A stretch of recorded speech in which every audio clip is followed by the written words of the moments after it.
Good morning, everyone. My name is Jack McDougall, and I'm the President and CEO of the Board of Trade. I want to thank you all for joining us today, and I hope everyone's staying safe and adjusting to this new, rapidly changing world that we live in. Certainly, nobody really saw all these different effects coming our way, both with the pandemic and public health issues, and then certainly the economic hardships and fallout. Really challenging to try to wrap your head around all these different things. And I'm sure, like most of you, I'm at home working and staying safe, and so hopefully that's what everyone else is doing too. We started hosting these briefing calls about 3 weeks ago, and we're now starting to get into more of a routine on them, and we'll be having many more over the next few weeks on specific topics of interest that our members and others have been bringing to our attention. I know there's a lot of sort of higher level strategic conversations, but we really saw value in bringing together some people with some really deep expertise to help us get better tools in order to navigate the road ahead more effectively. Tomorrow we'll have a team from K&L Gates. They're going to go through in detail the recently passed stimulus CARES Act. So I would encourage you to join in on that. And today we're really excited to have Betsy Lewis with us. She's from Cooley.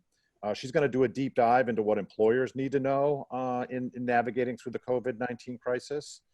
And we really do appreciate her sharing her perspectives. And, against this backdrop, thinking about now, how do we do all these things in a virtual environment? So that's a bit unique, I think, for many of us. Just very quickly about Betsy, her practice focuses on labor and employment law, civil rights law, and litigation. In her practice, she works with clients on cost-effective business solutions around a whole host of employment problems and challenges.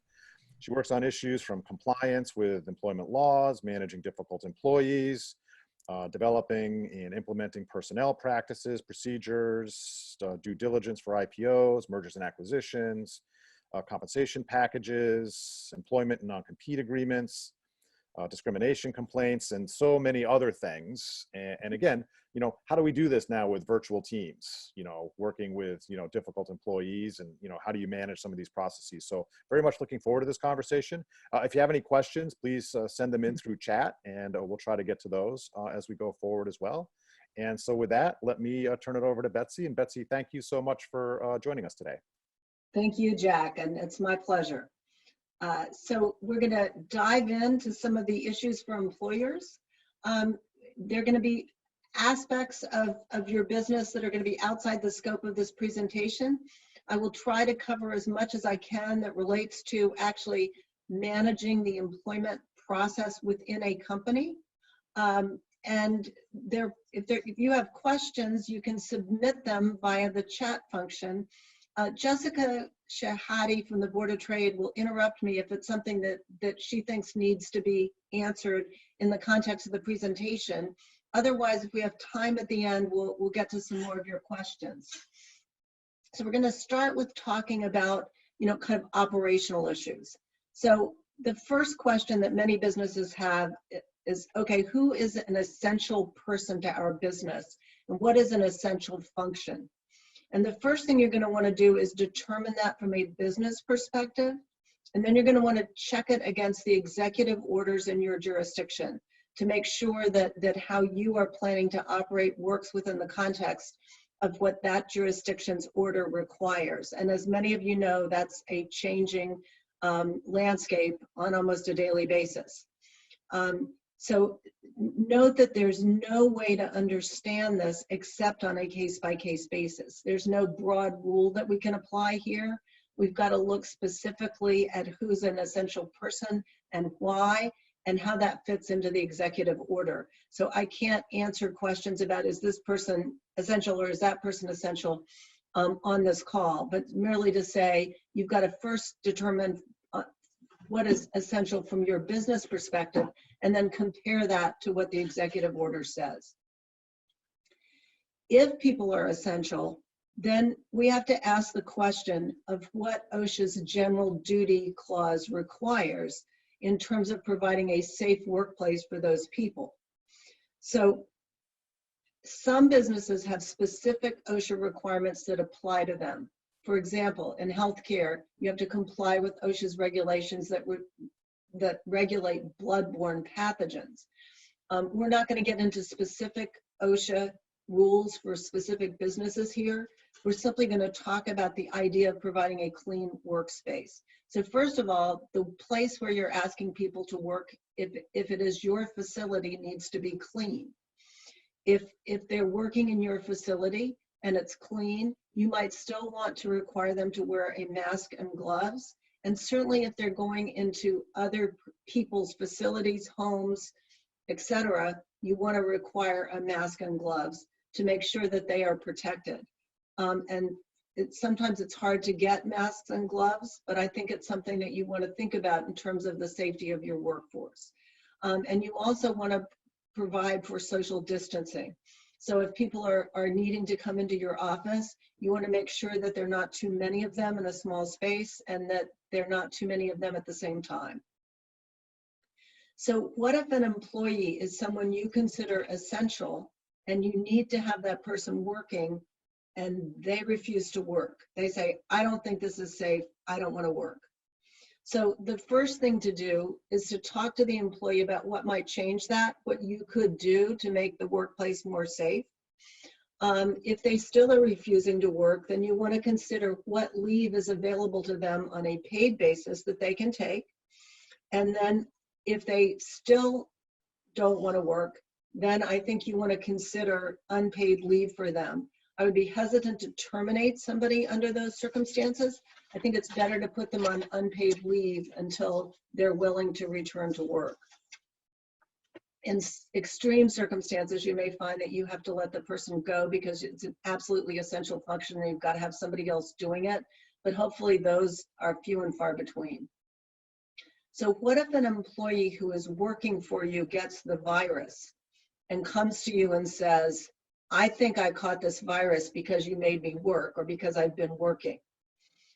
So the first thing you want to do is tell that person that they can file a workers' compensation claim, because workers' compensation claim is the way that workplace injuries are taken care of, and you have paid insurance to participate in that program. Most workers' comp carriers are denying claims unless it's for healthcare workers on the basis that people can catch this virus anywhere and the person did not catch it at work. But in any event, your job is simply to provide the employee with the opportunity to apply for workers' comp. You do not adjudicate whether they're eligible or not. So is there any circumstance under which workers' comp would not apply? In every jurisdiction, if the employer has taken action to create an absolutely ridiculously unsafe condition, then it might come outside the scope of workers' compensation. Also, if you violate OSHA regulations, you could be subject to fines and penalties by OSHA. But so long as you're doing your very best to provide a safe workplace and following the protocols that you have at your disposal, then the chances of that happening are fairly slim. So let me stop there. Jessica, were there any questions about that?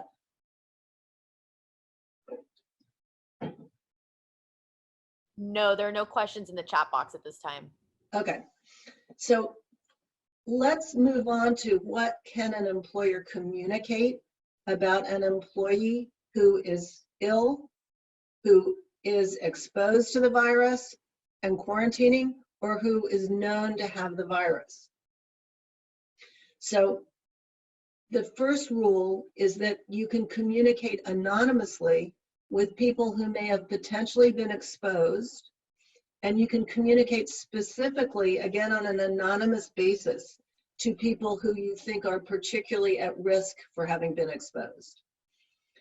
If you get the permission of the individual, you can communicate who is involved here, but without that person's permission, you should not name names, except I think in a very extreme circumstances where you are faced with a condition where you think it is a life or death matter and you think it is important to communicate the person's name, which I think will be few and far between, then you should consider prioritizing safety over privacy.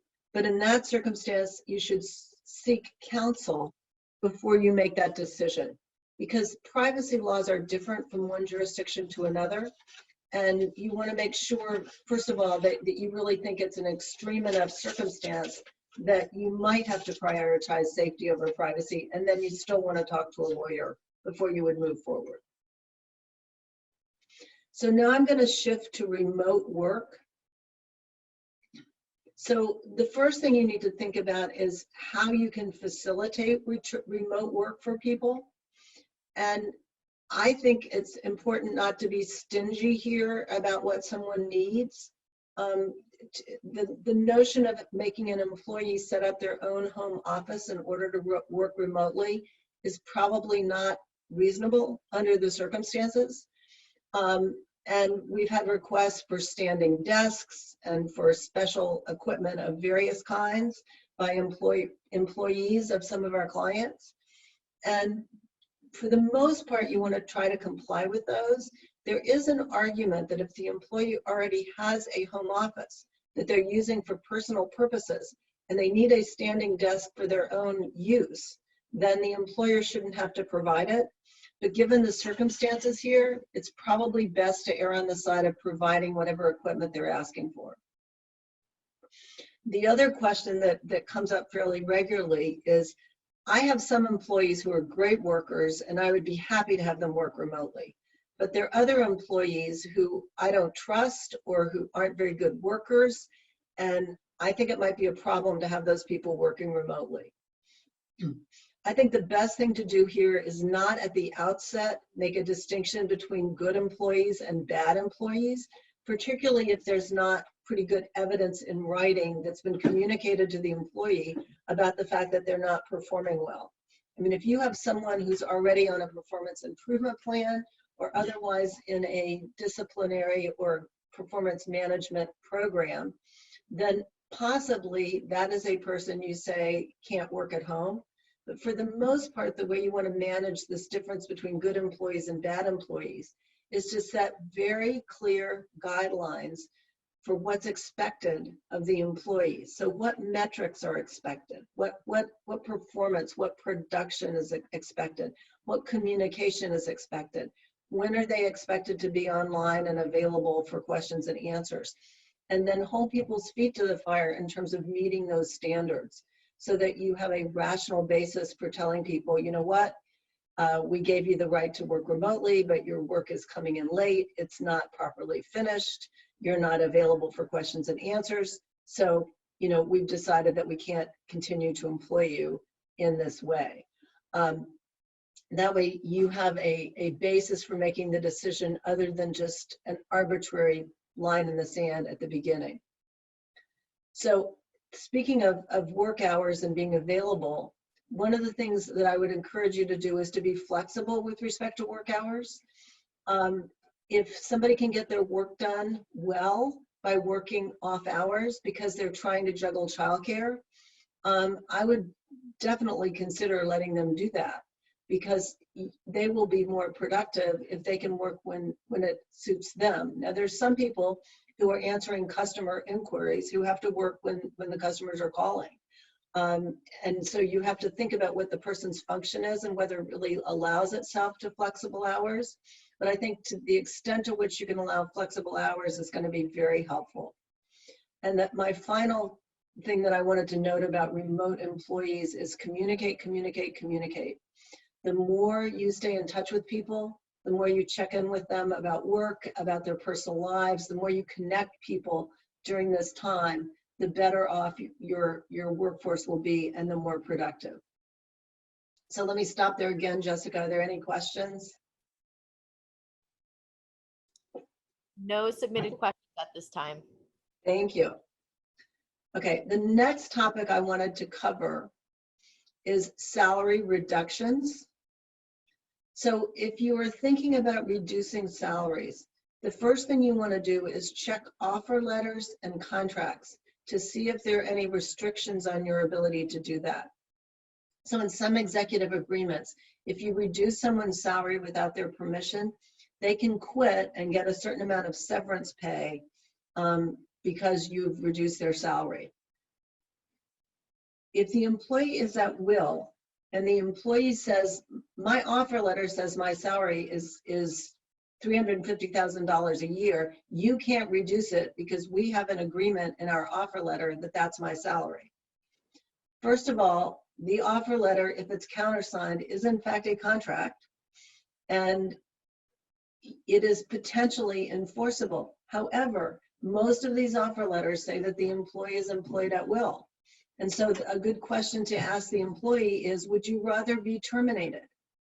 And an option could be to terminate the employee. You could then offer them a job again at a reduced salary. But most people faced with that choice will agree to the reduced salary. So hopefully you can work with people to agree that reducing salaries is a better option than having some people laid off. And it could be you if we don't have a salary reduction. You also want to be fair. Everyone should be included in a salary reduction, except possibly very low paid workers who either are already at a minimum wage or are so close to the minimum wage that it really doesn't make sense to reduce their pay. And you want to make sure that executives are included. You will create lots of ill will if you reduce salaries, but do not do so for the executives in the company. Many companies who are going through salary reductions right now are doing percentage reductions based on what tier within the company people are. So people at the highest level are taking a higher percentage reduction than people at the lowest level, and there's one or more layers in between. You do not want to promise that you will make up the difference at some point in time. For one thing, the law doesn't allow you to defer salary because the laws in Virginia, Maryland, and the District of Columbia and other jurisdictions as well require that wage payments be made on a certain schedule. So you can't say we won't pay you your wages until September. You can reduce their wages. If you want to at some point make them whole, if you can, then you want to tell them that it's contingent. So if it's contingent, it's not a deferral. It says that if we can pay you, we will. But you don't want to refer to it as salary, you want to make it a bonus. And then pay people bonuses to make them whole for loss of income at such time as you're able to do that. But again, probably in this economy, not even promising that you might be able to do that, maybe your best bet. If you really think that you kind of understand your business well enough to know that at some point in time you're going to be up and running again and you're going to be able to repay them, then that's fine. But otherwise, you should be careful about making such a promise. Betsy, we do have a few questions through the chat. Okay, and can you, are they on this topic? They're requesting FLMA, a question about FLMA, and then workers asking out of state working remotely. So what was the acronym? Is it the FLSA or the FMLA? FLMA. I think they mean the Family and Medical Leave Act, FMLA. We're going to talk about the new paid leave law, but that's a separate topic, so we'll get to that, and we'll talk about how that works with the Family and Medical Leave Act as well. But let's table that for now because that's a separate topic that we're going to talk about. Wonderful. And what was the second one? Should we accommodate out-of-state work remotely requests? That is a business decision. So there's no reason not to accommodate those requests if it's possible for that to work for you. So again, you want to think about whether the person can effectively perform their job remotely. If my suggestion is that if you're allowing local people to work remotely, there's absolutely no reason not to allow a person out of state to work remotely, because there's really no difference right now between a person in Maryland, Virginia, or the District of Columbia working remotely and a person in Oregon working remotely. So I would consider that a business decision first and foremost. There's no reason not to do it. But if you've got a good reason why it doesn't work for you, because the nature of the person's job doesn't allow it to be done remotely, then you can say no to that request. Okay, so we've talked about reductions in salary. They may or may not be accompanied by reduced hours. So what are your obligations in terms of paying people? You must pay people the minimum wage, which varies by jurisdiction, for all hours worked. So if you needed to reduce salaries below a certain level, the only way for certain people to have less pay is for them to have less hours. And you may decide that based on your business needs, you need less hours from other folks as well. For exempt employees who are paid on a salary basis, the minimum salary under federal law is $35,568 in 2020. It is higher in some states. An exempt employee can accept that amount or a higher amount if they've already been paid that much money as their full compensation for the year. You can also bring them up to that level and have them accept that number as their full compensation for the year. But if that tool doesn't work for you in terms of managing an executive's pay, let's just say you want to make sure that the executive makes a little bit more money than that, but not necessarily a lot, then you can take an exempt employee and put them on an hourly basis. So long as they do not work overtime, then you can manage their pay. And that would be on an emergency basis for this pandemic response, with the notion that they would go back to their old salary basis afterwards. If someone is marginal in terms of whether they're exempt or non-exempt, then there's some risk in doing that, because the suggestion is that they should have been non-exempt to begin with. But so long as a person is in a position that's clearly an exempt role, and you are doing this on an emergency basis, then it should work fine for you. So those are some of the tools that you have at your disposal to manage pay. Some of you submitted questions about unemployment, including unemployment for part-time employees. Unemployment is pretty much beyond the scope of what we can discuss on this call. Unemployment is complex, and the rules vary from one jurisdiction to another. In some jurisdictions, very low-paid part-time workers are eligible to receive unemployment benefits. But unemployment is not a tool that you can use to manage your cash flow at your business. Unemployment is there for people under extremely difficult circumstances. And while some part-time employees might potentially qualify in some jurisdictions, it is not something an employer should be thinking of as a way to conserve costs. Some of you also raised questions about the PPP loans under the new CARES Act. PPP stands for Paycheck Protection Program. And the program tomorrow that KNL Gates is doing on CARES will cover that topic of those PPP loans. That is outside the scope of this presentation, but Jessica, do you want to tell people how they can access that program tomorrow? Sure. Tomorrow's conference call will be available at 10 a.m. It's 10 a.m. to 10:45. And if you'd like call-in details, email events@bot.org. Thank you. So any additional questions? There are no questions in the chat box. Thank you.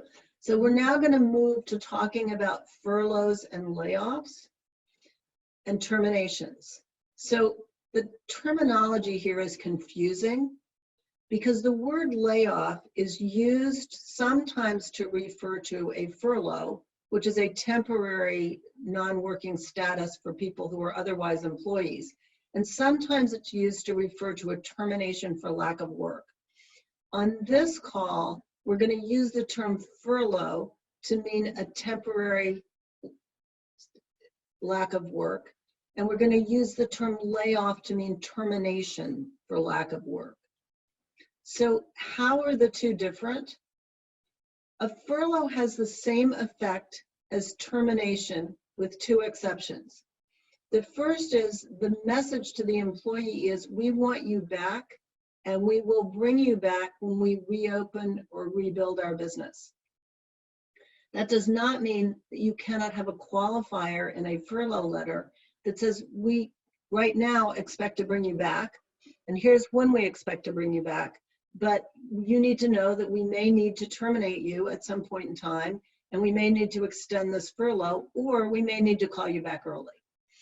But when you terminate someone, you're telling them, we're not going to call you back to work. And the only way that person could ever possibly be rehired would be to apply for an open position and be hired for that position in the future. But otherwise, you're not staying in touch with those people in terms of returning to work.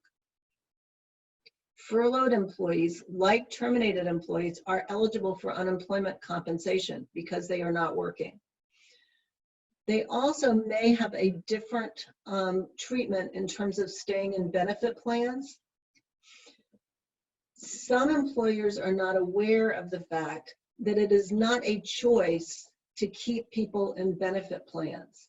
Your benefit plans, and we're going to talk primarily about healthcare plans, are contracts, meaning that it is a contract between the employer and the insurance carrier with respect to providing those benefits. A person who does not meet the definition of active employee under your health plan cannot be kept in benefits. And in fact, if you pretend to keep them in benefits and they're not an active employee under the plan, then they have no coverage. So what you want to do is find out how long you're able to keep furloughed employees in your benefit plans. Some carriers now are agreeing to allow furloughed employees to stay in the health plan for the duration of the furlough under this new COVID-19 pandemic response situation that we're in. But you've got to know what your plan provides. Now, a person who is furloughed, who can't stay in the benefit plans, it still should be eligible for continuation coverage under COBRA, which is the federal law, which applies to employers with 20 or more employees, or under state or local continuation coverage. So if they elect continuation coverage and you want to treat them as you would have treated them if they had stayed in your plan as an employee, then an employer can choose to pay the premium or a portion of the premium for furloughed employees. So as a practical matter, so long as the furlough doesn't last longer than the COBRA coverage period, those people will still have their benefits on the same basis that they had them before. It is very important not to promise reinstatement to furloughed employees because you don't know what's going to happen. And so you want to make it clear that if circumstances change, that they may be called back early, their furlough may be extended, or they may be terminated. Many times I get a question about whether an employer can ask an employee to sign a release of claims when they go on furlough or when they're terminated. In order for a release of claims to be effective, it has to be part of a contract. A gratuitous promise to release you is not enforceable as a contract. So you have to offer them something of value that they're not otherwise entitled to in order to ask them to sign a release. Many employers right now are not asking furloughed employees to sign a release. They're not providing pay or other benefits in order to ask for a release. Some of them are willing to, at some point, pay the furloughed employee something, but they're concerned that they might have to terminate them and they want to save that benefit to pay them if they have to terminate them. But again, you can make a severance payment to a furloughed employee and have them sign a release, and you can do that with a terminated employee as well. Some employers are doing neither right now. They're simply not asking for a release of claims because of the dire circumstances that they think they are in. Let me pause there again, Jessica, and see if there are any questions. There are no additional questions submitted. Thank you. So now I want to focus our attention on the Federal WARN Act, which is the Worker Adjustment, Retraining, and Notification Act. This is the law that requires 60 days notice of a termination. So WARN applies to employers with 100 or more employees. And employees who work less than 20 hours a week are not counted when you're trying to figure out if you have 100 employees. They're also not counted in trying to figure out if WARN applies to the decision. So WARN applies to plant closings and mass layoffs. A plant closing is a full shutdown of a single site of employment or a discrete business unit of the employer that affects 50 or more employees. So there's no amalgamation of different business units, that there's no amalgamation of places of employment. WARN also applies to a mass layoff. A mass layoff is a termination of employment that is not a plant closing that affects 50 people and 33% of the workforce at a single site of employment or within a discrete business unit. You must look back 90 days and forward 90 days to just see who would be included in that.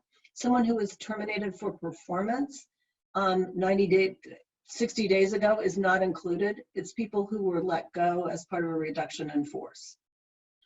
There are exceptions to WARN. One of them is called the faltering company exception, where a company is trying to stay afloat and is trying to get financing or get contracts or do something else. And if they told people that they were being laid off, it would keep them from getting the financing. That particular exception only applies to plant closings. There's a second exception called the unforeseen business circumstances exception. And at the very beginning of this crisis with the coronavirus, that was a very viable reason to not give notice for businesses. As time goes by, the circumstances are less unforeseeable. So you want to think about it not being unforeseeable unless it's done quite quickly, or unless there's an intervening cause, such as an executive order that absolutely forbids your business to run. There's another exception called the natural disaster exception. It is unclear whether that applies to this virus. It was put in place to cover hurricanes and floods and the like, but some people are looking to use it to avoid having to give notice under WARN. Finally, there is the furlough exception. So a furlough of less than 6 months, that employee who is furloughed is not counted as a terminated employee for WARN purposes. And that is a quite viable tool right now, because most of us think that this virus is not going to keep people out of work for 6 months. So if you have a furlough return date that's within 6 months of the date that you furlough someone, and you have a valid reason to believe that the furlough will not last longer than that, then you fit within the furlough exception to WARN, and you're not going to have to give notice to that person of 60 days before furloughing them. Now, if you want to end the furlough, if you want to extend the furlough or terminate the individual, then you need changed circumstances in order to support that decision. But in this environment, that's quite possible that that would happen, that there would be something that would occur that would change your mind. So I was talking yesterday, to a business that supports schools, and they're furloughing employees, but with the understanding that school will be open in the fall. And for the most part, we think that that's probably true, that this virus will not keep schools closed come August or September. So they're doing a furlough with the understanding that they'll bring their employees back when businesses reopen. So let me stop there and see if there are any questions. No additional submitted questions. Okay, so the next topic I want to talk about is this new temporary expansion of the Family and Medical Leave Act. Some people asked about regulations under this law. I'm not anticipating regulations because this law sunsets in December 31st, 2020. But there is guidance on the DOL's website in a Q&A form, and I think that's what you want to use as regulations for now. And probably that's all we're going to get. There's also a poster to notify your employees that's posted on the DOL's website. So those are the two places to go for guidance about how this thing applies. So the first bucket is emergency sick leave, and that applies in 6 different circumstances. The first 3 relate to the individual's health and condition, and the last ones relate to caring for someone else. The final one is experiencing any other substantial similar condition specified by the Secretary of Health and Human Services in consultation with the Secretary of Treasury and the Secretary of Labor. Until there's something that's ruled on by those agencies, you don't have to worry about number 6.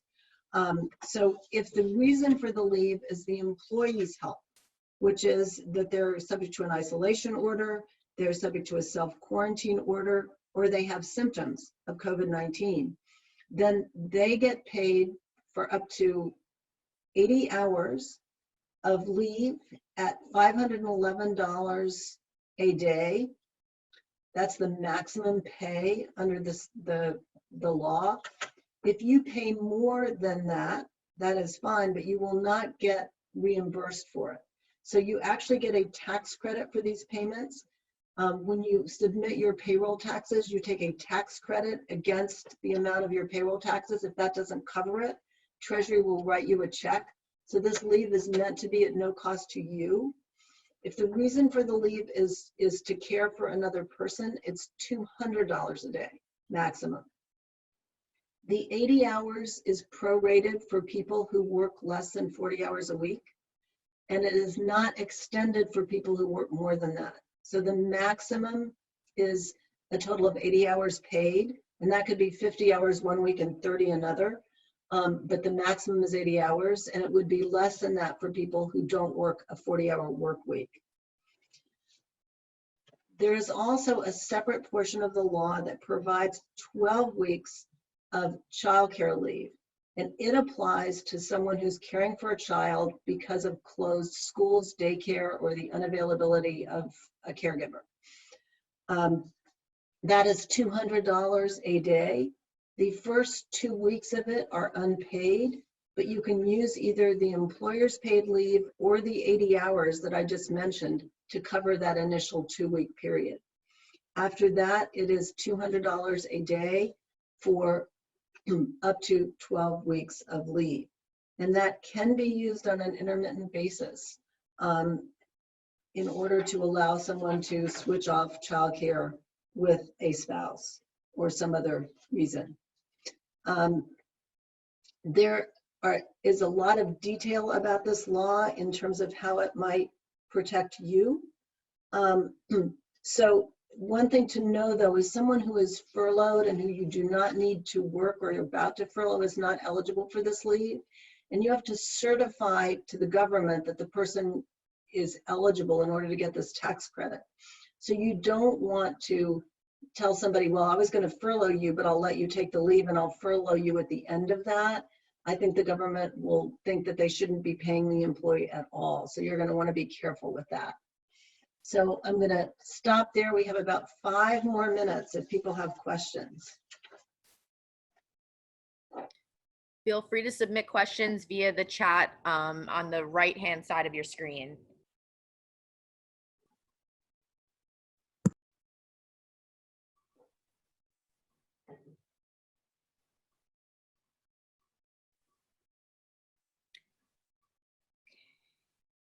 I don't see any new, oh, okay. Let me see. No new questions at this time. Okay.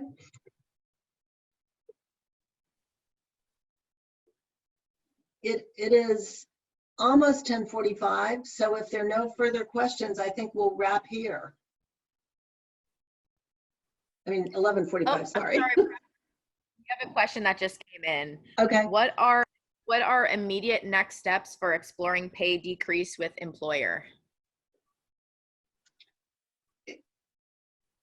I'm not sure I understand the question. Is that a question from an employer? Some employers are not even aware of this option. This is coming from AECom Arlington. Okay, so, I mean, it is a business option that employers can explore. So what you want to do is start by looking at offer letters and contracts, and then put a plan in place for salary reductions. What I have experienced so far is that people are very willing to accept salary reductions over being terminated in this economy. But if you have questions specifically about your business and how this would apply, then you're going to want to consult counsel.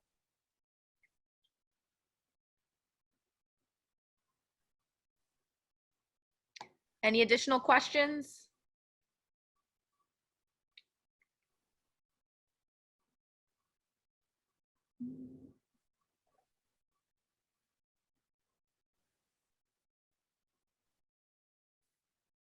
Okay, so this is Jack again. Betsy, that was great, really informative. There's lots of things to be considering, particularly now as we're, operating in our new environment. And we do appreciate that. We're going to summarize what we talked about here today and share it with some of our members so that they'll have additional tools that they can be using. But we really do appreciate that. That's great. Thank you. And as we mentioned earlier, please join us tomorrow for a deep dive into the CARES Act. There's lots of different component parts to that. And there'll be much more to come. So everybody continue to stay well, stay safe, and thank you very much. Thank you, Jad. Okay, bye-bye. Bye.